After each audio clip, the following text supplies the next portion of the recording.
Some things that happen in your life seem random. A sentence you read by chance, a call that comes at the exact moment, a glance that changes the course of a day. But what if I told you that none of this is coincidence?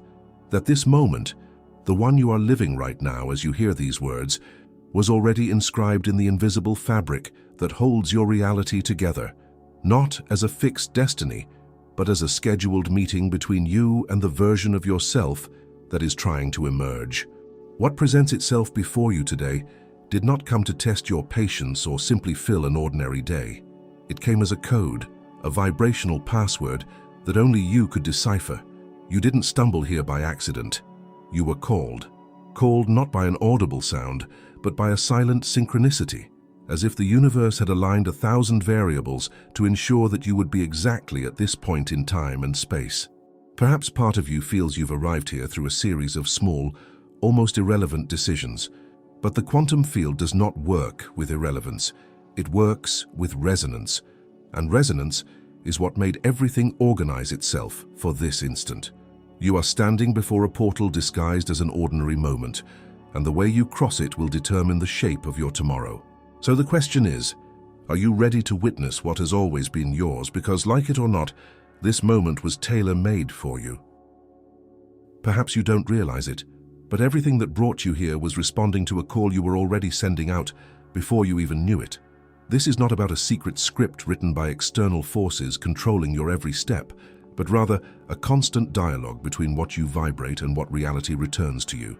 And in this dialogue, nothing is neutral. Every thought you feed, every emotion you repeat, every choice you make without much thought, all of it is signal, transmission. It is as if your life were an invisible magnetic field, and everything that enters it, people, opportunities, even obstacles, is attracted because it recognizes your frequency. The curious thing is that, while you go about your daily life, this silent engineering seems chaotic. You think you are merely reacting to chance, but the quantum field does not respond to chance. It responds to coherence. And coherence, in this context, is not about doing everything right in the external world. It's about aligning what you feel, think, and are, even when no one is watching. That's why so often the most important events seem to happen outside your control. Because in truth, they don't come to please your logical mind. They come to respond to your energetic signature. Think about the last time something unexpected changed the course of your life. It may have been a brief encounter, a piece of news, an unlikely invitation.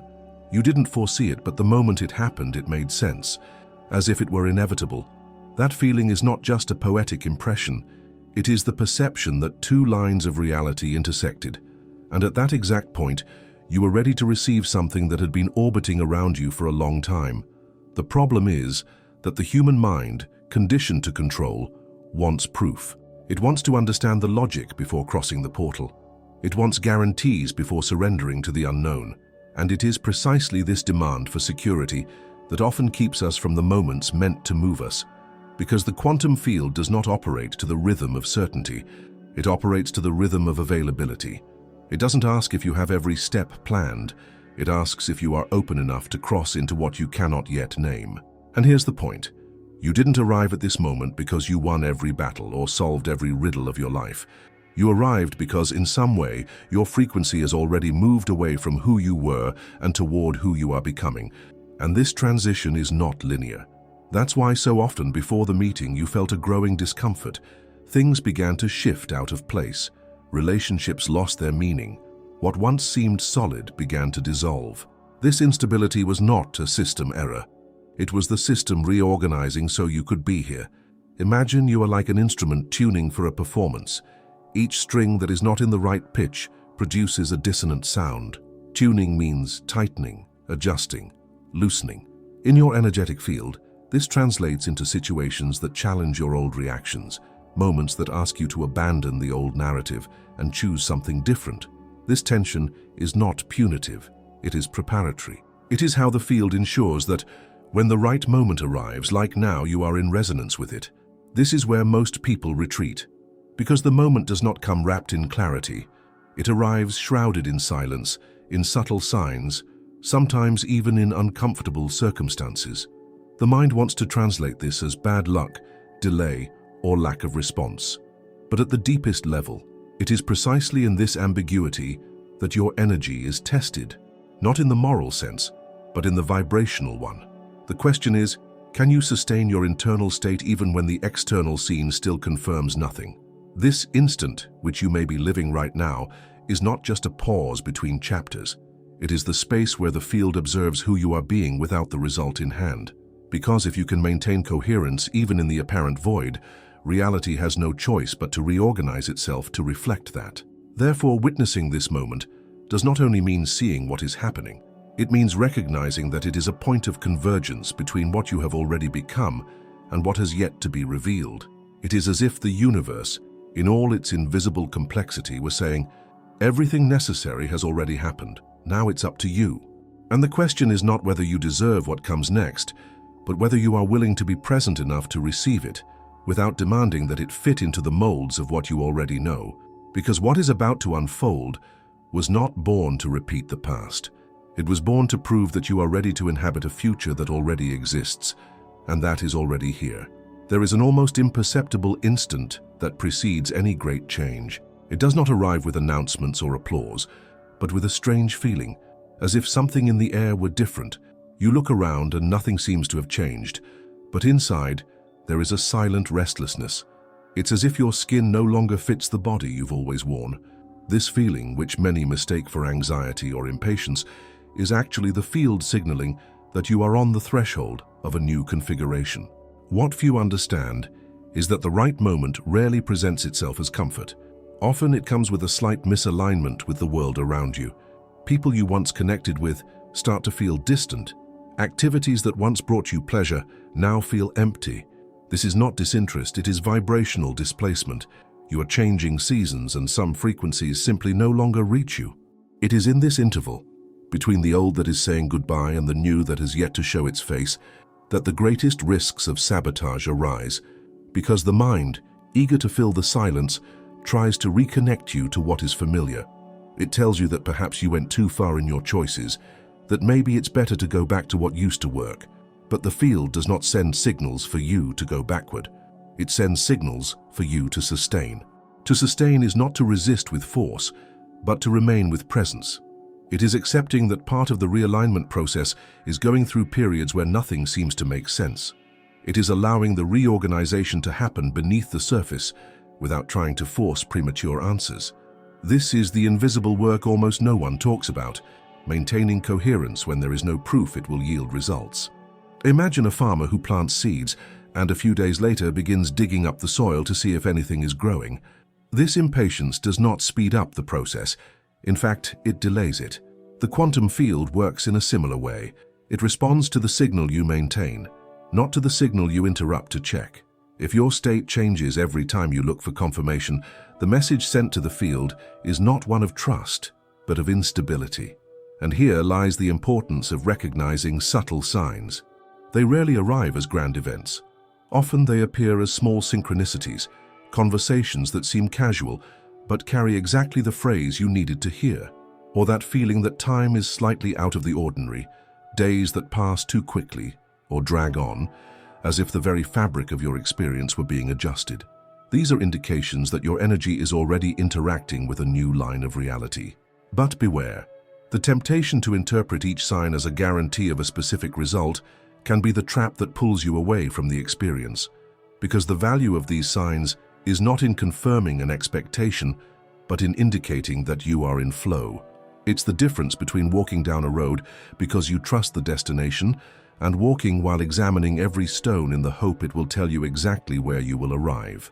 Perhaps what makes crossing this phase most difficult is the lack of clarity. The new does not reveal all its outlines at once. It arrives like light through a crack, enough for you to know something exists, but not enough to see the whole picture. And it is at this point that the mind conditioned to control begins to panic.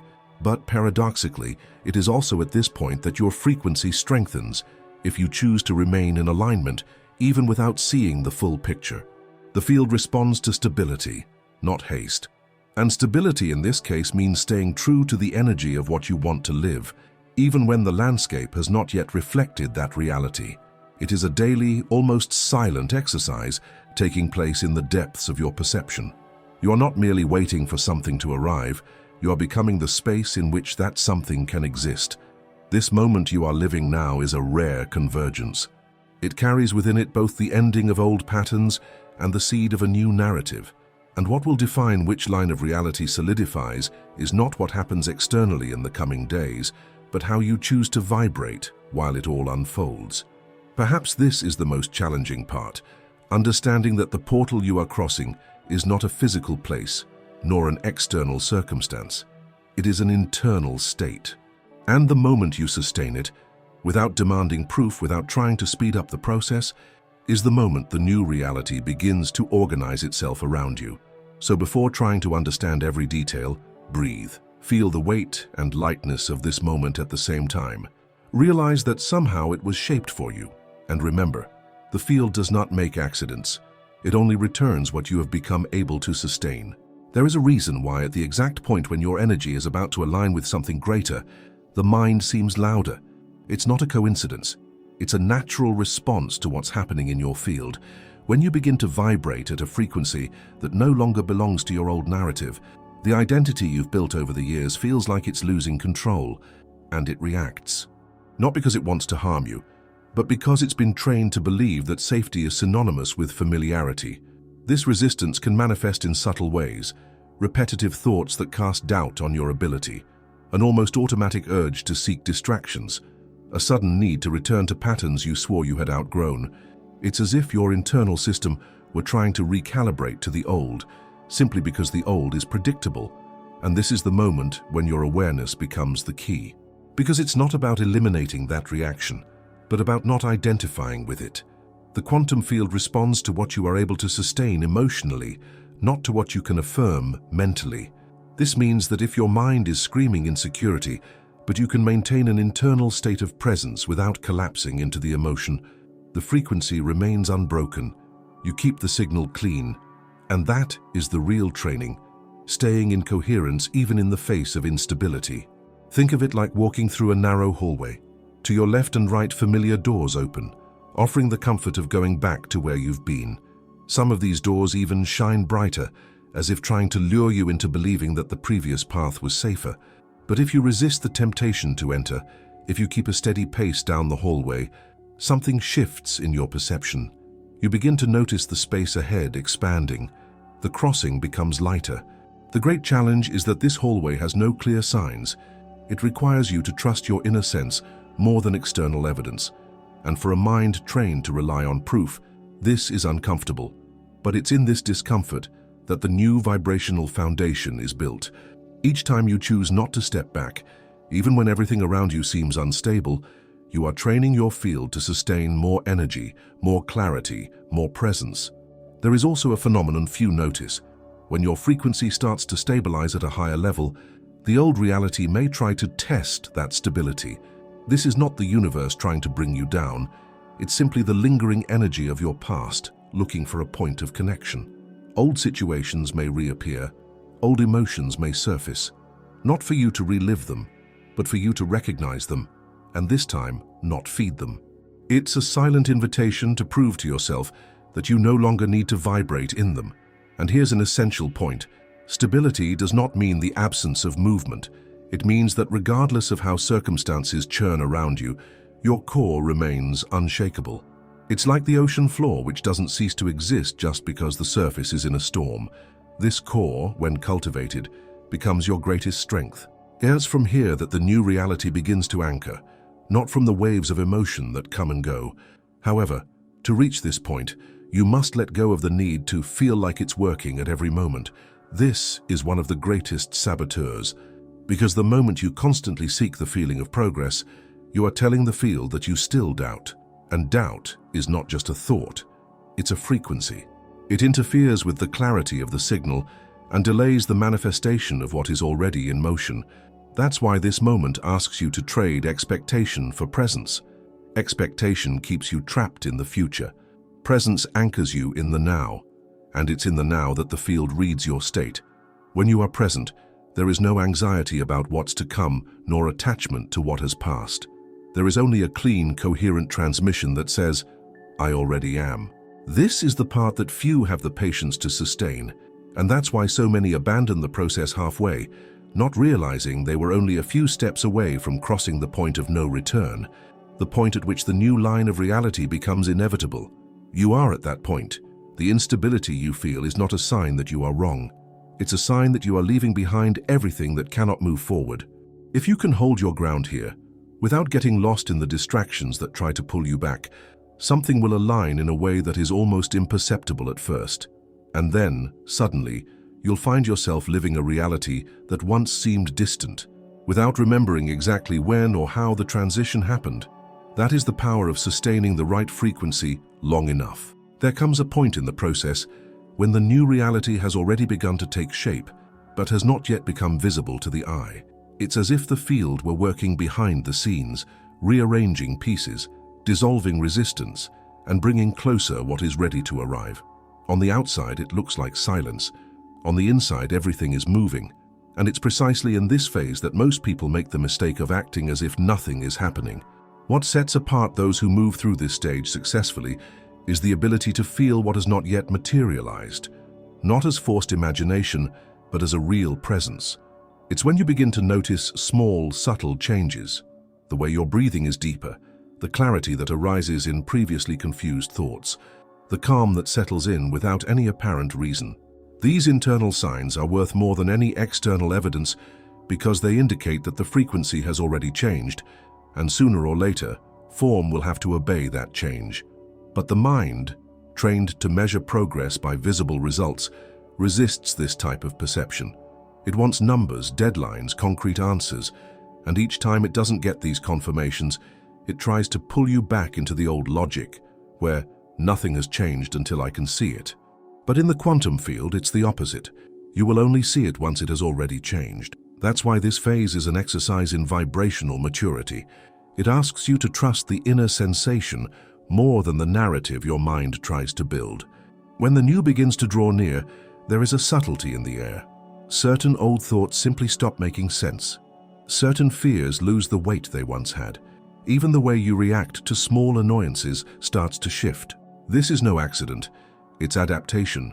Your system is learning to operate at the new frequency, and the more you acknowledge these internal adjustments, the stronger the transition becomes. It's important to understand that this stage does not require extra effort. On the contrary, it calls for less movement and more attention.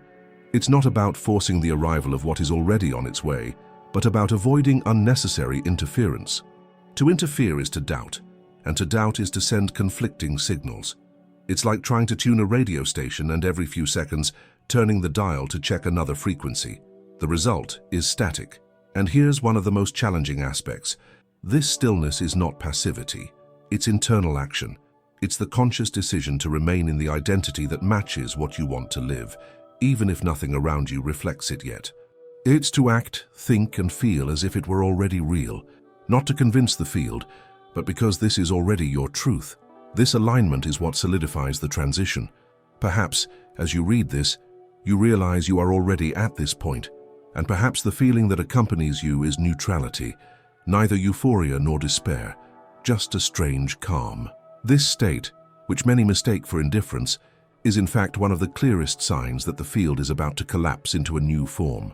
Because neutrality indicates that you are no longer vibrating lack or anxiety, and the field responds quickly to this stability.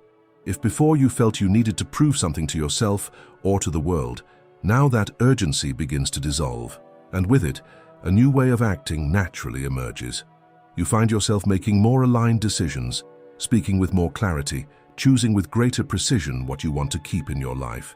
These changes in posture are not small details.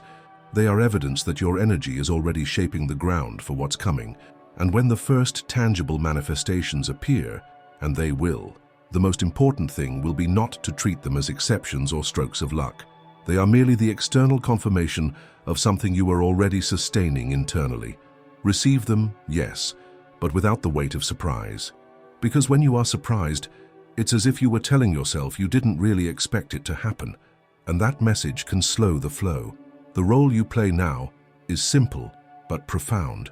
To continue being the point of coherence in the midst of what still seems undefined.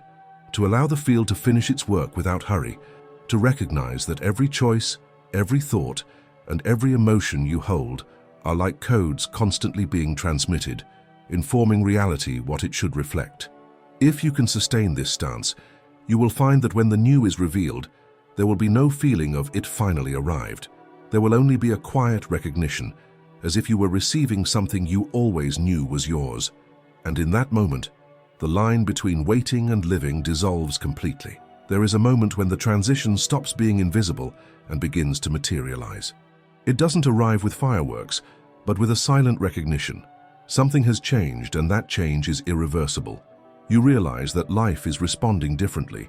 Conversations carry a different weight. Opportunities arise with ease. Situations that once required effort resolve themselves almost on their own. It's as if the field, after months of reorganizing patterns, had finally collapsed into a new form consistent with the frequency you sustained. This moment is powerful, but also delicate, because as soon as the new reality presents itself, the mind may try to reclaim it. It wants to catalog, measure, interpret. It wants to turn the miracle into a method, the flow into a formula.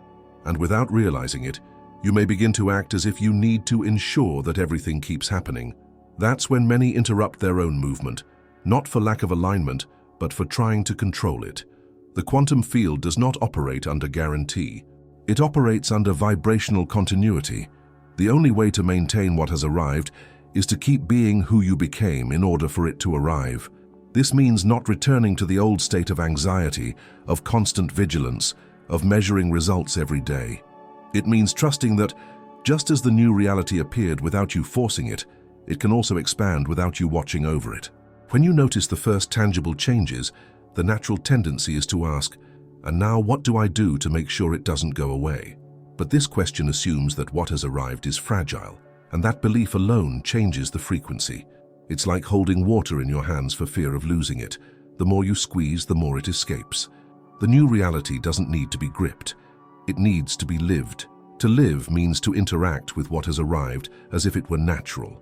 To be grateful, yes, but not as someone surprised to have received it. To enjoy it, without placing the weight of ownership or fear of loss on it. To treat it as an extension of who you already are, not as a prize that could be taken away. Because, at the energetic level, everything you see as an integral part of yourself remains. Everything you see as something you must guard or protect drifts away. At this point, it's common to feel a deep sense of neutrality. That initial euphoria many expect may not be there, and that's not a sign of coldness but of integration. The extraordinary becomes ordinary because your system already recognizes this new configuration as normal, and it's precisely this normality that keeps the field stable. Still, old echoes may try to return. Situations reminiscent of the past may appear, not to take you back, but to confirm whether the change is consistent. They are small, disguised invitations for you to react as before. But now the difference lies in the choice. You already know the path of sustaining the new, and each time you choose to act from it, you strengthen the bond with this reality. Staying in this frequency also means allowing expansion. The new line of reality is not an end point, it is a starting point. If you try to crystallize it for fear of losing what you've gained, you end up limiting the field. The natural movement is to let it grow, bring new possibilities, transform. Because in the quantum flow, stability is not immobility. It's movement so harmonious that it feels like rest. And perhaps the most important thing here is to recognize that you did not attract this reality as if pulling something from the outside in. You simply removed the interferences that kept you from perceiving it was already available. By sustaining the frequency, you became compatible, and the field responded with precision. This understanding changes everything, because it places the power not in what you can achieve, but in what you can sustain. So when the moment of full manifestation presents itself, and it always does for those who remain, don't rush to record it or turn it into proof. Breathe in it. Feel how it fits effortlessly, as if it had always been part of you. Because in a way, it always has. You just tuned yourself enough to hear the sound that was already playing. And from here, the game changes. The question is no longer when will it happen, but who do I choose to be so that it continues happening? That choice, repeated day after day, turns the moment of achievement into a permanent state. And that's how life stops being a series of peaks and valleys and becomes a continuous flow of expansion. So here we are. The moment that once seemed distant now pulses before you, not as an isolated event, but as a reflection of who you have become along this entire journey. If you've made it this far, you realize that nothing was by chance. Every silence, every pause, every apparent delay was part of a greater alignment that you didn't need to control, only sustain. Now, the question is not whether you are ready, but what you will choose to do with this new reality. Remember, it did not come to be kept as a memory, but to be lived as a state. This moment is an invitation to keep being the frequency that brought you here, without going back to the old, and without fear of what you have not yet seen. If you felt this truth deep in your chest, write in the comments, "I crossed the portal." That way, I'll know you made it to the end and that this moment was for you.